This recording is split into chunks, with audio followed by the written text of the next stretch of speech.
అమెరికాలో ఈ క్లైమేట్ కండిషన్స్కి నీ బాల్స్తో పాటు బైక్ వీల్స్ కూడా ఫ్రీజ్ అవుతాయి. చేతులు కాలాక ఆకులు పట్టుకున్నట్టు నాకు ఇప్పుడే అర్థమైంది భయ్య, ఇక్కడ అందరు కార్లు ఎందుకు ప్రిఫర్ చేస్తారని. ఇండియాలో నీ బండి షెడ్కి వచ్చిందంటే ఏం చేస్తాం? మీ ఫ్రెండ్ గడి బండికి తాడు కట్టో లేదా కాలుతో టేయింగ్ చేసుకొని పోవచ్చు.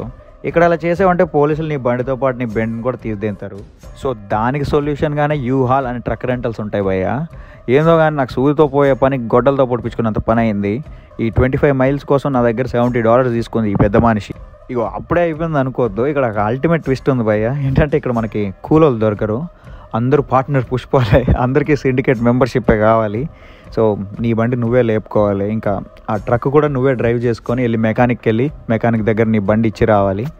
ఇండివిజువల్గా మాస్టర్స్కి వచ్చిన ప్రతి ఒక్కరి లైఫ్లో ఇలాంటివి మస్తు అవుతాయి. అవన్నీ నేను మీకు ఫన్నీగా చూపిస్తాను.